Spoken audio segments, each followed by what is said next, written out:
नमस्कार साथियों, मैं आपका दोस्त अजय कुमार एक बार फिर से हाजिर हूँ जीरो वन क्लासेस के यूट्यूब चैनल पे।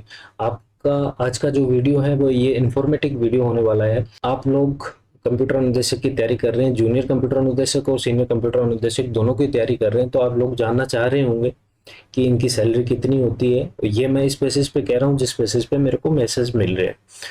तो इस वीडियो के अंदर मैं पूरा सैलरी स्ट्रक्चर समझाने वाला हूँ कि ऑन प्रोबेशन दोनों का क्या सैलरी रहेगी, और जब आपका प्रोबेशन कंप्लीट होकर आपका फिक्सेशन हो जाएगा उसके बाद आपकी सैलरी क्या रहेगी, और जो राजस्थान में ओल्ड पेंशन स्कीम लागू हुई है उसका हमारी सैलरी स्ट्रक्चर पे क्या फर्क पड़ेगा। तो बिना किसी देरी के चलिए स्टार्ट करते हैं।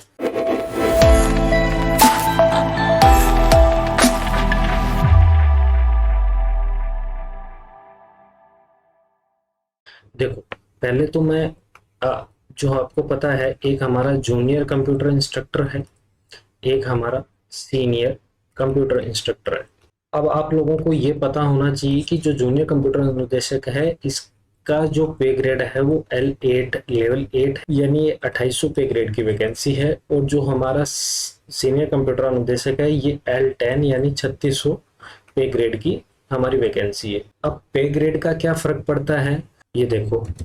जैसा कि आप लोग देख पा रहे हैं, जब आप लोगों का फिक्सेशन होगा तो अगर आप L8 में हैं तो आपकी जो पहली बेसिक सैलरी होगी वो 26,300 रहेगी, और अगर आप L10 में हैं तो आपकी बेसिक सैलरी रहेगी 33,800। ये तो क्या होगा जब आपका प्रोबेशन कंप्लीट हो जाएगा। लेकिन जब आप प्रोबेशन में हो तो प्रोबेशन के वक्त में जूनियर कंप्यूटर अनुदेशक को 18,500 रुपये पर मंथ मिलेंगे, और इन भाई साहब को मिलेंगे 23,700 पर मंथ। लेकिन क्या ये कंप्लीट हाथ में आ जाएंगे? नहीं।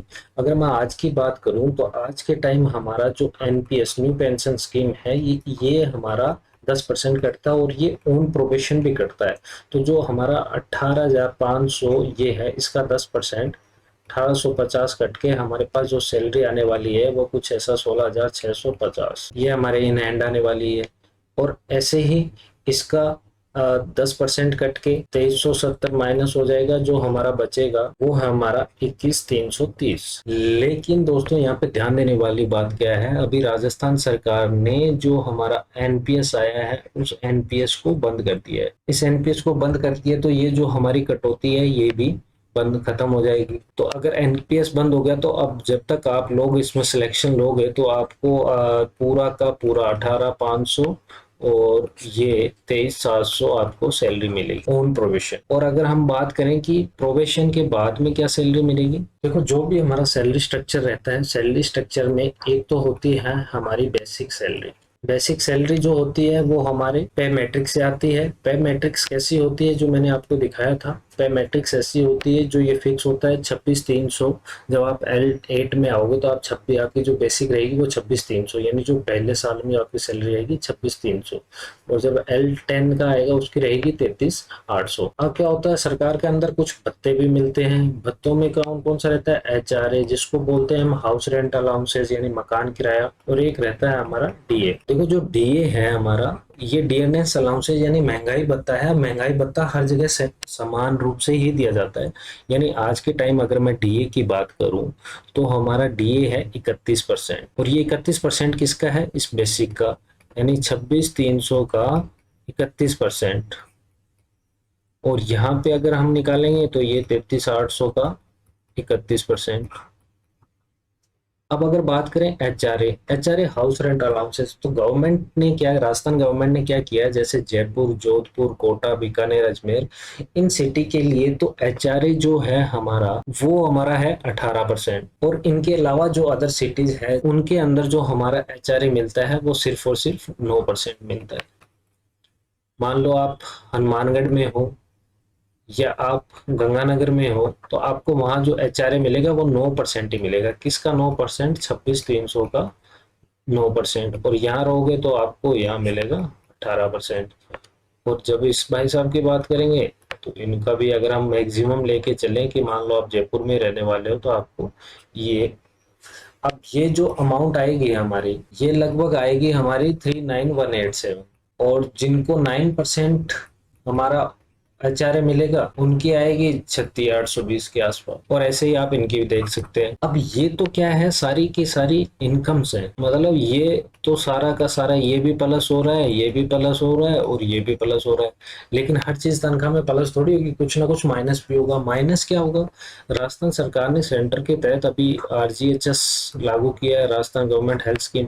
इसके लिए अपने को कैशलेस सुविधा मिलती, जिसमें हमारा जो 220 रुपये मंथ,